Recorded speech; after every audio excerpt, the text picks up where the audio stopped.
ഹയാബൂസയിൽ വരുന്ന ഒരു സംഭവം ഈ വണ്ടിയിൽ വരുന്നുണ്ട്. ഇന്ന് നമ്മുടെ കയ്യിലുള്ളത് സുസുക്കി ആക്സസ് 125. ഒരുപാട് ആൾക്കാർ പല പല അഭിപ്രായങ്ങൾ പറയും ലുക്കിൻ്റെ കാര്യത്തിൽ. പക്ഷേ എനിക്ക് ഒരുപാട് ഇഷ്ടപ്പെട്ടു ഈ ഒരു ലുക്ക്. ഒരു ക്ലാസിക്കൽ ലുക്കുണ്ട്, ഒരു LED ഹെഡ് ലാമ്പും കാര്യങ്ങളൊക്കെ ആയിട്ട് വന്നിരിക്കുകയാണ്. നിലവിൽ കുറച്ചും കൂടെ റിഫൈൻഡ് ആയിട്ട് ഫ്യൂൽ എഫിഷ്യൻ്റ് ആയിട്ടുള്ള ഒരു എഞ്ചിൻ 125cc എയർ കൂൾഡ് എഞ്ചിനാണ്. അത്യാവശ്യം നല്ല പവർഫുൾ ആയിട്ടുള്ളൊരു എഞ്ചിനാണ്.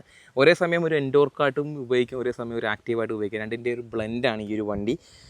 എനിക്ക് സത്യം പറഞ്ഞാൽ എൻ്റെ ഒരു ഫേവറേറ്റ് സ്കൂട്ടറാണ് ആക്സസ് എന്ന് പറയുന്നത്. കാരണം ഇതിൻ്റെ ഒരു പർപ്പസ് അങ്ങനെയാണ് സെറ്റ് ചെയ്ത് വെച്ചേക്കുന്നത്. നമുക്ക് കൈ കൊടുത്ത് ഓടിക്കാനാണെങ്കിലും ആ ഒരു കംഫർട്ടാണെങ്കിലും എല്ലാം തന്നെ അടിപൊളിയാണ് കേട്ടോ. പിന്നെ 12 ഇഞ്ചിൻ്റെ ഒരു ടയറാണ് ഈ ഒരു വണ്ടിയിൽ വരുന്നത്. ബാഡ് റോഡ്സിലാണെങ്കിലും അത്യാവശ്യം പൊട്ടിപ്പൊളിഞ്ഞ റോഡിലൊക്കെ ഈ ഒരു ടയറും ഈ ഒരു ഹൈഡ്രോളിക് സസ്പെൻഷനൊക്കെ നൈസായിട്ട് തന്നെ ഹാൻഡിൽ ചെയ്തോളും. ഹയാബൂസയിൽ വരുന്ന ഒരു സംഭവം ഈ വണ്ടിയിൽ വരുന്നുണ്ട്, കാണിച്ചു തരാം. പക്ഷേ പെട്ടെന്ന് ഹയാബൂസയുടെ ഒരു ലുക്ക് പോലെ നമുക്ക് ഫീൽ ചെയ്യും. ഹയാബൂസയുടെ ഒരു ഇൻസ്പിറേഷൻ വരുന്ന രീതിയിലുള്ള ഒരു ടെയിൽ ലൈറ്റാണ്, കൊള്ള ആൾ ന്യൂ ടെയിൽ ലൈറ്റാണ് കേട്ടോ.